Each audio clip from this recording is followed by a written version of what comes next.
Muy buenas tardes, bienvenidos a caraotaradio.com, a su programa Grano. En la dirección nos acompaña Mirla Castellanos, en la producción del Grano Jessica Fermín Royen, en los controles Jaylin Acevedo y ante los micrófonos que les habla Yasmín Royen.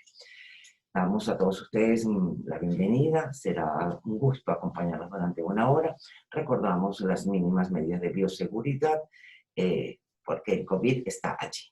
Así que si estás vacunado, no significa que estás blindado. Una vez más, pongo a tu disposición mis redes, @YasminRoyer para Twitter, Instagram y Facebook, y de inmediato le damos la bienvenida al doctor Ali Daniels de Acceso a la Justicia, con quien tenemos varios temas que abordar en el día de hoy, y por supuesto a través de las redes y de los comunicados que Acceso a la Justicia le va dando a la ciudadanía cada vez que se produce un acontecimiento en términos legales, ayuda muchísimo a la comprensión, a que la gente entienda si esto que se está haciendo va por buen camino, si simple y llanamente está amañado, si hay algo a lo cual uno tiene que poner el bombillito de alerta y estar preparado, si hay que hacerle seguimiento, en fin, o sea, es de sumo auxilio todo lo que Acceso a la Justicia toma en cuenta y le hace partícipe a la población. Ahora bien, arrancamos por un tema que es de mucha sensibilidad, que no es un tema nuevo, porque la gente pareciera que está descubriendo la píldora. No, no es un tema nuevo, ha estado en la sociedad venezolana durante décadas. La única diferencia es que hoy en día con las redes nos llegan los videos y los podemos ver, podemos constatar lo que está pasando, podemos darnos cuenta de la falta de autoridad en los recintos educativos, de que simplemente los muchachos están ahí pues, a su libre albedrío, como diría muchísima gente, y los maestros en particular o profesores pues se desentienden de casos de bullying que van más allá de un bullying, que es prácticamente un atropello, es una violación, es algo que hay que reaccionar con un no rotundo y hay que rechazarlo. Ahora, eso por una parte. Por otra parte, tenemos que cada vez que sale un video de esto, que además lo sacan los mismos jóvenes, porque vamos a estar claros, de lo contrario nunca nos llegaría. Lo filma gente dentro del recinto universitario o del recinto escolar, casi siempre son en escuelas. Estamos hablando de niños entre 10 a 13, 14 años, ya no son niños, ya son jóvenes. Y bueno, hay atropellos, vimos uno terrible de un muchacho pateando a un niño en el suelo, vimos otro donde en el salón le caen a puñetazo y los demás niños pues aplauden y hacen como un festín. Y el último que circuló, que fue muy, que a mí en lo particular, a mí todos esos videos me molestan muchísimo porque siento que eso es falta de educación en casa, que es falta de valores, que es falta de asistencia de parte de los maestros y profesores, que la sociedad tiene que involucrarse en estos acontecimientos para que mermen en lo posible. Siempre van a existir, yo siento que siempre van a existir. Pero bueno, fue el de una niña con síndrome de Down que otras tres niñas la acosan, la pellizcan, la empujan, le tocan sus partes que no tienen por qué tocarla, la obligan, y aquello fue verdaderamente grotesco y las niñas se reían y eran niñas de 13, 14 años aproximadamente. Entonces, ¿qué vemos allí? Bueno, da la casualidad, o no sé si es casualidad, que esos videos de bullying o de maltrato animal son los videos que circulan, se hacen más virales y por ende le llegan al fiscal general de la República. La mayor parte de esos videos le llegan inmediatamente y el fiscal toma cartas en el asunto. Ahora, lo que no puedo entender es que algunos sectores de la sociedad estén considerando que esos videos no deben ser publicados por el fiscal general de la República a cuenta de que son menores, pero a cuenta de que son menores están cometiendo delitos, entonces no son ni tan menores. Si bien es cierto, la ley es escrita y dice menores de 18 años son menores, bueno, pero su actitud no se corresponde con un niño o con un adolescente. Entonces está siendo criticado el fiscal porque publica los nombres, los apellidos, las fotos o los videos. Pero es que eso está en el ambiente, eso está en, bueno, yo lo tengo en mi celular, yo lo borré porque definitivamente llegan. Una vez que se hacen virales, le llegan a todo el mundo a cualquier hora.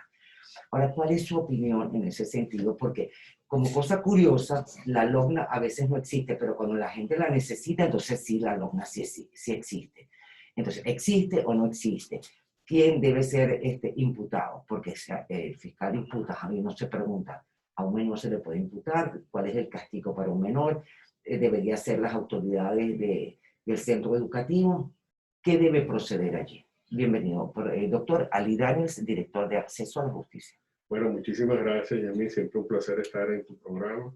Y bueno, no, lo primero que hay que decir es que efectivamente es un tema complejo, que no es un tema de lo que uno puede hablar en blanco y negro, que tenga una solución de una palabra sí o no, sino que es un tema de contexto. Porque estamos hablando que tanto niños como adolescentes son personas en formación. Porque si no, estamos perdidos. O sea, si ya decimos, bueno, porque este niño pateó a este otro, ya ese niño es irrecuperable, entonces todo el sentido, digamos, de formar a un adolescente, un niño, o reformarlo, o mejorarlo, o corregirlo, pierde sentido. Correcto. Entonces, siempre hay que entender es eso, que estamos hablando de personas en etapa de formación que pueden meter la pata en situaciones tan graves como las que acabas de señalar, que pueden cometer graves errores, pero justamente porque son niños y adolescentes, es la oportunidad para decir, bueno, esto es terrible lo que ha pasado, pero lo que tenemos que aprovechar es para hacer lo que no se hizo antes, que es sembrar valores, sembrar respeto, sembrar civilidad, porque de lo contrario, como digo, entonces, como dicen por ahí, apaga el luz y vámonos. Claro, pero ¿no? eso es una tarea que se lleva el tiempo. Claro.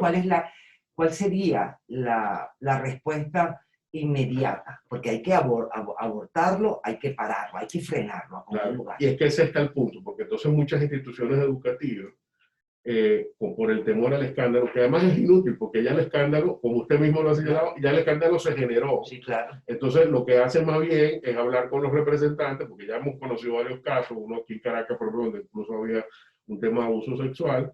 Entonces, ahí las autoridades que te tratan de minimizar lo que no pueden minimizar, que es el escándalo, y tratan de no recurrir a las autoridades, cuando justamente hay elementos de la ley que no son represivos, porque entonces todo se ve del tema del castigo, cuando hay que ver, bueno, porque estos padres no hablaron nunca con sus hijos de que no hay que golpear, de que no hay que agredir. Sobre todo hay mucha intolerancia con los niños que son diferentes. Cuando busca usted estos casos, en muchísimos de ellos hay situaciones donde el niño, por alguna razón física o intelectual, estos niños son diferentes, y ahí entonces nace un bullying que es mucho mayor a lo que, digamos, en la jerga popular se habla de chalequeo, ¿no? Porque una cosa es bromear, hacer bromas, aunque pueden ser pesadas, y otra cosa es cuando el bullying se convierte en una agresión física, en una constante amedrentación, en una humillación constante. Entonces, basta ver Twitter y ver personas, por ejemplo, yo vi una cuenta de una muchacha que contaba que pues, ella era coja, bueno, una pierna más corta que la otra, y a partir de ahí, pues su vida tanto en el colegio como en la secundaria fue un infierno, solo por tener ese defecto. Entonces, y son cosas que marcan. Entonces, en ese sentido, hay que tener una valoración desde la familia, es decir, usted tiene que respetar al diferente, y esto en Venezuela es algo que es sumamente difícil, porque en Venezuela hay una poca tolerancia al que es diferente. Y en este caso, además, tenemos el tema de que esta frontera entre la broma y lo que es la humillación y la vejación, es una frontera que para muchos, para mí está muy clara, pero para muchos es muy gris. Y se cree que como lo dices en tono de broma, no estás ni humillando ni estás ofendiendo. Entonces, claro, si desde la casa ya se está diciendo, no, tú puedes humillar a alguien, pero si lo haces en tono de broma, no es humillación, entonces, claro, el niño aprende estos códigos y lamentablemente se transmiten. Entonces, ahora, ok, eso lo podemos entender, pero la ley está para algo, sí. La LOGNA está para algo. ¿Cuál debería ser la posición de la LOGNA? Cuando el fiscal dice que va a imputar, por supuesto que no terminamos de entender a quién está imputando, se puede imputar a un adolescente, es a la directiva del colegio, porque una vez que uno deposita, como digo, con todo respeto, una vez que uno deja al niño en el colegio, es la institución la que está a cargo de defenderlo, de protegerlo y de formarlo.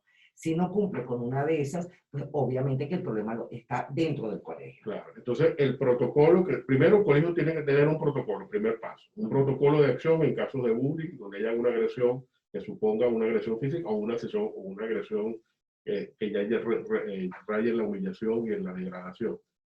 Si esto no funciona, el colegio tiene que tener este protocolo, y si no funciona, que termina siempre estos protocolos, con llamar a los padres y representantes y hacer un seguimiento del caso. Que es lo que lamentablemente nunca lo hacen, porque cuando uno vemos estos casos, siempre vemos que no es que es la primera vez que estas cosas ocurren. Si se hace un seguimiento, esto puede ser evitado. Si esto llega ya a un elemento que uno dice, hay aquí una consideración mayor, como ocurrió a este niño que partió al otro estando ahí, el colegio, y es lo que justamente no ocurre, tiene que ir a las autoridades y decir, mira, aquí hay una cosa donde lo... Okay, pero los colegios no van a las autoridades. Entonces, porque tienen miedo que le pase lo que les pasó al colegio Loyola en Puerto Ordaz, que entonces imputan, llaman a la directora. Está bien, porque, o sea, si el colegio no se apersona a las autoridades, el colegio está esperando que la sociedad civil haga su trabajo, como en efecto lo hizo cuando empezó la sociedad civil a mandarle el videíto al fiscal general de la República. Entonces, yo me imagino que el fiscal debe haber dicho, wow, aquí tengo el video 800 veces. Entonces, tiene que reaccionar, y en efecto reacciona inmediatamente. Claro, entonces en estos supuestos no hay que tener miedo, y eso es lo que hay que primero entender, que los consejos de protección, la primera acción no es punitiva, es de conciliación, es de mediación, es de buscar ayuda psicológica en los casos que sea necesario. Entonces, pero si usted va con un plan, yo quiero que este niño lo metan preso, primero eso no va a ocurrir porque la ley primero restringe mucho la imputación. Las imputaciones a menores solamente pueden ser a partir de los 12 años, es decir, esto ocurre entre menores de 12 años, ni siquiera pueden ser imputados. Pero da la casualidad que estos 3 videos que les estoy comentando, los niños están mayores de 12 años, entre 13 y 14 años. Y además, lo que establece la ley no son directamente sanciones, aún en estos casos donde hay una imputación, sino medidas que en lo posible permitan que tanto la víctima como el victimario puedan utilizar la experiencia como algo de aprendizaje. Y en este caso, utilizar, puede ser ayudas psicológicas, puede ser ayudas en colectivo con varias otras personas que tengan problemas de uso de violencia, por ejemplo, que puedan aprender a manejar su rabia, sus insatisfacciones, sus frustraciones, y solamente en casos donde haya un delito grave, ya estamos hablando grave, un homicidio, obviamente ahí sí habría una restricción de libertad, pero en los casos donde lo que hay es solamente una agresión física que no trasciende a una agresión mayor, física que no trasciende momentáneamente. Eso, digamos, para tener una, por ejemplo, que deje una discapacidad. Claro, obviamente. Pero hemos visto casos que después de que el niño ha sufrido bullying en el colegio, porque la mayor parte de los niños de los casos que se han ventilado a través de las redes, de niños que han sufrido bullying dentro del colegio, muchos de ellos se han suicidado. Entonces, el daño es terrible. O sea, no es, ay, que le está echando broma, ay, que le dijo feíto, o que le dijo gordito. No, es un acosamiento, y el acoso debe ser penalizado, en mi criterio, yo no sé en el suyo. No, yo sí creo que tiene que ser penalizado en la medida en que no puede ser una conducta que colectivamente además sea aplaudida, porque en muchos de estos videos se ve como los mismos, ha habido una retroalimentación que justamente justifica que está agrediendo, y además le dice, estoy haciendo algo tan bueno que los demás se están riendo. Entonces, claro, esto por eso que estamos hablando que es un problema del grupo. Ahora, definitivamente, si el colegio no busca la autoridad, pues entonces que asuma sus consecuencias, porque la autoridad va a buscar al colegio. Claro, lo que no puede ser es que ocurra como en estos casos, que entonces se estigmatice a los colegios, porque si usted ve los tweets del fiscal general sobre el caso del Colegio Loyola, colegio con el cual además yo tengo una particular relación, porque yo soy exalumno de ese colegio, entonces yo soy de Puerto Ordaz, y donde dice, por ejemplo, que el colegio es elitista, y yo soy hijo de una enfermera, un oficinista, o sea, no sé cuál es lo elitista de ese colegio, y además se habla de que el colegio tiene unas maneras de actuar que son discriminatorias. Entonces, puede haber algo objetable en el colegio, porque estamos hablando de que debió haber sido la autoridad de motu propio, pero eso no quiere decir que ya hay una responsabilidad directa, por ejemplo, de la directora, porque no se imputó, por ejemplo, en todas las áreas de los colegios debe haber un profesor encargado de estar ahí pendiente de los muchachos. Claro, debería estar. Ese es el que debería haber dicho, mire, bueno, yo estaba en otro sitio, yo fui a tomar agua, lo que sea. Ahora yo le digo una cosa, profesor. Pero estigmatizar no es... No es lo prudente. Ahora, si el fiscal estigmatizó a ese colegio en particular y lo nombró, lo tildó de elitesco. Bueno, lo que le están llegando ahorita, los videos que le están llegando son de colegios populares, colegios públicos. Y es que ahí está la gran diferencia. Entonces, ¿por qué se hace esta distinción? Mira, usted tiene que atacar la violencia donde ocurra, sea en colegios privados o sea en colegios públicos. Claro. Y simplemente hacer lo que tenga que hacer. Entonces, en este sentido... Pero sí procede a imputar, ya sea a la persona que está custodiando, velando por el buen comportamiento de los alumnos en ese momento, en esa área. Si hay una negligencia grave, y obviamente las consecuencias, para saber si una negligencia grave son las consecuencias. Si este niño fue golpeado, tiene unas lesiones, obviamente esa persona tiene que ser imputada y que tenía la responsabilidad de supervisar lo que ocurrió. Bueno, ahí está el problema, que los supervisores, justamente en los momentos de recreo, de receso, pues también agarran su receso. Y yo creo que ese es justo el momento. Ahora, hay otros países de avanzada donde nadie se opone y en los salones hay cámaras. Hay cámaras que están filmando al niño absolutamente el comportamiento, inclusive lo hacen para filmar a los profesores, para evitar que el día de mañana puedan decir que el profesor está acosando a un alumno o algo así por el estilo. Y surgieron de esa forma y colegios que funcionan maravillosamente bien en el exterior, obvio. Aquí en Venezuela no, que yo sepa, no. Bueno, cuando hablamos de escuelas públicas, donde ni siquiera a veces hay agua. Y no donde sentarse, y hay escuelas públicas que le dan bajo una mate mango. Es muy difícil, claro. Okay. Pero entonces sí, pero sí está en lo correcto, o sea, el fiscal, como cosa... Él debe actuar y eso está bien. Él está actuando en cuanto al bullying y él está actuando en cuanto al maltrato animal. Ojalá siga actuando en otras áreas que también necesitan de la presencia. Claro, nos hubiese gustado que luego las declaraciones de Pedro Carreño sobre la justicia, por ejemplo, que dijo que era un desastre y dijo que había una persona que le decía a los jueces qué es lo que tenía que decir y otra que hubiese actuado, pero hasta el momento parece que esas declaraciones no ameritan una investigación de la fiscalía. Por eso yo siento que la fiscalía tiene que ir más allá. Es perfecto, yo estoy contenta que se apersone ante el maltrato animal, ante el bullying, eso está bien. Ante cualquier violación, cualquiera, y aquí hay cualquier cantidad de violaciones a los derechos humanos, así que el fiscal debería tener bastante trabajo. Nos vamos ahora ya que mencionó el Tribunal Supremo de Justicia, pues ya se nombraron los jueces, no fue una sorpresa para mucha gente, para otra gente sí fue sorpresa, pues la mayoría se la quedó prácticamente pues el gobierno. Otros jueces que yo no entiendo si llamaron a un concurso, porque le dieron la potestad a los que ya estaban de volverse a promocionar para continuar en el cargo. Entonces, como si esto fuese un cargo de por vida, yo siento que hay que remover las autoridades para evitar justamente que se enconchen, que se anclen, que dejen de ver lo que tienen que ver. Entonces, ese Tribunal Supremo de Justicia, en su opinión, ¿cuál es?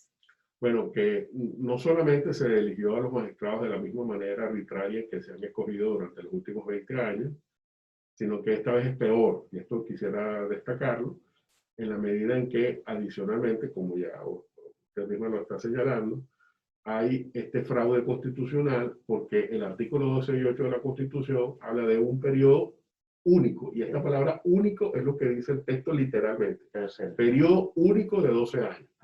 Entonces, a pesar de esa norma expresa, eso lo obviaron. Eso está obviado, y además hubo dos recursos, que hay una cosa que quisiera también destacar, hubo dos recursos contra la ley donde se señaló eso, digo, bueno, ¿cómo ustedes van a reelegir si la Constitución? Y ahí se incurrió en algo que hasta en la más humilde junta de condominio está claro, y es que usted no puede ser juez y parte, usted no puede decidir sobre algo que lo va a beneficiar. Y en este caso, los magistrados que decidieron y rechazaron esos dos recursos, estaban todos postulados para ser magistrados. Entonces, con lo cual, decidieron sobre una causa en la cual ellos mismos salieron beneficiados porque legitimaron la reelección. Y ahora vamos a tener por lo menos dos casos, Malaquía Gil y la propia presidenta actual, Gladys Gutiérrez, que podían ser magistrados hasta por 24 años, violando groseramente la Constitución. Vamos a otro tema, vamos a aprovechar al profesor Ali Daniels, director de Acceso a la Justicia, que lo tenemos hoy en esta primera parte del programa, nuestro primer invitado. Y por acá tenemos algo de lo cual quiero que me hable, y es justamente sobre las multas que ahora son más onerosas y condenas más largas de la Asamblea Nacional Oficialista, esta supuestamente para combatir la corrupción. Yo siempre he dicho que nosotros tenemos un abanico de leyes para todo, para cada centímetro. ¿Por qué tenemos que ir a inventar, a subir, cuando simplemente si ejecutáramos lo que tenemos, saldríamos al paso? Sí, el gobierno desde septiembre del año pasado, para que tengamos una idea, de enero del año pasado a enero de este año, se dictaron 39 leyes, 38 con rango legal y una que tiene nombre de reglamento, pero es una ley que es reglamento interior legal. De esas 39 leyes, 12 tienen que ver con el sistema de justicia. Y ahora se están dictando nuevas leyes, entre esas la ley contra la corrupción. Todo esto se ha hecho con miras a la comunidad internacional. Porque justamente este proceso se inició, las leyes se empezaron a aprobar en septiembre del año pasado y se ha continuado con este mismo. Esto es después de la visita del fiscal Campo. Exacto. Entonces justamente cuando 2 meses antes de la visita del fiscal Campo, que ocurrió en noviembre, se empezaron a dictar este montón de leyes, el COP, la ley orgánica de la justicia militar y muchas otras leyes que se han querido dictar, la ley de la Policía Nacional Bolivariana, etc. Y en todas ellas ha habido, digamos, mejoras que son mejoras formales, conceptuales, porque al final lo importante en Venezuela no es la ley. Es que se aplique, simplemente que se aplique. Por eso yo decía en un tuit que en Venezuela las leyes no tienen autoridad, sino que es la autoridad la que dice que cuándo la ley se aplica y cuándo no. Y eso es lo que pasa aquí. Entonces, en el caso de esta ley contra la corrupción, estamos hablando de que en término medio las sanciones son de 10 años. Cuando hablamos de que aquí se han robado 10.000, 50.000 millones de dólares, aún en el supuesto de que la ley se cumpliese, que no se cumple, porque hasta ahora yo no he visto ministro preso, ¿ok? No he visto presidente del Instituto Autónomo preso, es decir, no he visto autoridades de alto rango juzgadas por crímenes de corrupción, siempre son personas de bajo nivel, y cuando lo son cosas que son digamos, son personas que son no son digamos, del epicentro del poder en Venezuela, como ocurrió el año pasado, si no recuerdo, con una diputada y una alcaldesa del estado Zulia. Son personas que son marginales al espectro político que controla el poder en Venezuela. Entonces el tema es que aunque se cumpliese la ley, cuando hablamos de que por robar 1.000 millones, 10.000 millones de dólares, le van a sancionar con 10 años de cárcel, bueno, sale barato, además que no lo va a cumplir porque va a salir antes por los beneficios que da la ley en el cumplimiento. Entonces, el hecho de que se aumenten las multas, cuando estamos hablando de que lo que se debe aumentar es la pena, no la multa. Y lo que se debe hacer es cumplir con la persecución de los líderes de estas mafias que hay de corrupción en la administración pública venezolana. Porque cuando yo vea que hay un ministro sancionado por esta ley, diré que efectivamente la ley se está cumpliendo. Pero en Venezuela, todos los ministros que además se rotan de un cargo a otro y van de un ministerio a otro, pues lamentablemente yo quisiera saber, por ejemplo, qué pasó con la investigación que se hizo contra la que fue ministra de Sanidad, que era una militar, la señora Sadel, que incluso hasta la propia Contraloría dijo que efectivamente había graves irregularidades. Para que tenga una idea, un informe que yo vi de la Contraloría de este mismo régimen, dijo que los papeles vinculados a las mejoras de hospitales estaban en bolsas de basura negra. O sea, ni siquiera estaban en archivadores, sino que las metieron en una bolsa y ahí está para que la gente las evaluara. Esa es la rendición de cuentas que dio esa ministra Sader, que por ejemplo, hasta el día de hoy no sabemos qué ha pasado con ella, si ha habido algún fruto de la investigación. Se hicieron también cierres de instituciones penitenciarias. Ahí tenemos el caso del Marite, donde lo que hay son 4 paredes.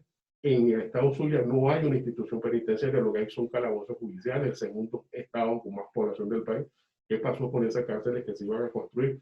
Entonces aquí vemos que cuando hay una evidente y manifiesta mal uso de los bienes y no hay ningún resultado de investigación, usted puede reformar la ley 700 veces. Que no va a cambiar, no va a cambiar. Y con una pena de 10 años y los beneficios que cada quien obtiene, pues simplemente es prácticamente un regalo, así como un paseo. Y es lo mismo lo que dice el fiscal K, porque al fiscal se le dijo, estamos reformando estas leyes, estamos reformando la ley del Tribunal Supremo, reformamos la ley del Código Penal. Y el fiscal lo que le dijo es, ¿dónde están los presos por crímenes de lesa humanidad? Que es lo que a él le interesa. En el caso de él, ¿dónde están los presos por crímenes? Y como justamente ante esa respuesta, la respuesta sigue siendo la misma que el año pasado, el fiscal dijo, continuamos con la investigación. Y él continuará con la investigación, pero a eso también hay que darle una información. Nos quedan un minuto, doctora Lee Daniels, 2 minuticos para finalizar y para redondear, para que la gente más o menos entienda que tiene que tener paciencia. Porque un proceso de investigación que adelanta el fiscal de la Corte Penal Internacional, el señor Khan, puede durar en el tiempo. Eso no es hoy y los resultados los voy a dar en julio porque vienen las vacaciones, o me voy a comprometer a que voy a dar mi finiquito antes de que termine el 2022. No, eso se puede llevar tiempo. ¿Qué tiempo? Cualquier tiempo. ¿Cuánto tiempo se llevó en la Corte Penal Internacional en investigar el caso de Colombia? Que de paso se ha dicho, después de Para tantos, cerrarlo, para cerrarlo, y después de tantos años lo cerró así como si nada hubiese pasado. Entonces, cuando yo volteo a ver qué fue lo que ocurrió en Colombia, yo digo, no puede ser que me pueda ocurrir a mí también en Venezuela. Claro, pero ahí sí quisiera hacer un matiz porque en Colombia hay una justicia especial de paz que, por ejemplo, ha permitido, y eso quisiera destacarlo porque en Venezuela es inimaginable. A la semana pasada, un general del ejército colombiano le pidió disculpas a las víctimas por haber asesinado a sus familiares, ¿no? Obviamente, para muchos... Pero para mí eso no es de aplaudir. Eso no es de aplaudir, pero es una enorme diferencia con lo que está ocurriendo en Venezuela. Ah, bueno, porque aquí la negación está permanente. Aquí no solamente se niega, sino que además se premia a estas personas. Exacto. Entonces, el hecho de que esa justicia, con todas sus imperfecciones, con todas las críticas que se pueden hacer, estén generando que altos mandos militares estén reconociendo su responsabilidad y estén reconociendo públicamente ante las víctimas que ellos cometieron atrocidades, demuestra por qué el fiscal justificado o justificadamente haya dicho, yo voy a cerrar este caso. Pero él ha dicho también, cierro el caso colombiano, pero lo voy a mantener evaluando. Y dependiendo de los resultados del proceso colombiano, ya veremos si pasamos o no a la fase de investigación en el caso colombiano. En el caso venezolano es que ni siquiera se lo plantea, porque el gobierno en la carta que envió, el último día hábil que tenía para rendir cuentas, para pedir una prueba, fue para decirle, no, iníbase de seguir investigando. No, ¿quién le da orden a quién? Entonces, exacto. Entonces, el fiscal, ¿cuál fue la respuesta del fiscal? Y entonces, entre las cosas que le dijo, el gobierno es, estamos reformando la ley esta, la ley aquella y tal, como que si el fiscal estuviera pendiente de las reformas legales. Al fiscal es indiferente ese tema. Y cuando habla de casos, en los 124 casos que el gobierno hizo alguna información, solamente trajo 3 sentencias condenatorias, que además no sabemos qué tipo de sentencias condenatorias son, porque en el caso, por ejemplo, del concejal Fernando Albán, las sentencias condenatorias fueron un poco más de 2 años. Eso es justicia. No, eso no es justicia. Hoy. Una sentencia que además estas personas ya están libres. Entonces, obviamente, ante esta situación, el fiscal, bueno, primero no me está dando información nueva y segundo, no hay ningún avance porque es la misma información que me diste el año pasado. Por lo tanto, sigo con Por lo tanto, voy al paso, al segundo paso. Entonces, por eso quiero que se vea ahí la enorme diferencia entre esto y la justicia colombiana, que con todo, como digo, sus vicios y sus dificultades, al menos está haciendo que las autoridades estén reconociendo que han cometido crímenes de lesa humanidad. Yo no me conformo con eso, pero bueno. Yo tampoco, pero sí quiero que se vea la diferencia. Sí, claro, es notoria. Agradecemos al doctor Ali Daniels, director de Acceso a la Justicia, por haber compartido esta primera parte de Al Grano con ustedes y con nosotros y abordar pues, esos temas que estaban allí. Hay muchos más, así que tendrá que volver a venir. No, encantadísimo, por supuesto que sí. Por favor, doctor, las redes.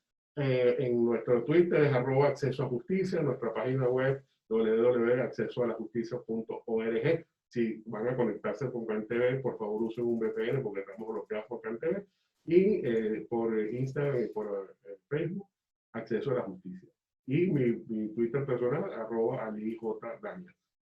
Bueno, muchísimas gracias y nos vamos con un compromiso de caraotarradio.com y ya regresamos al grano.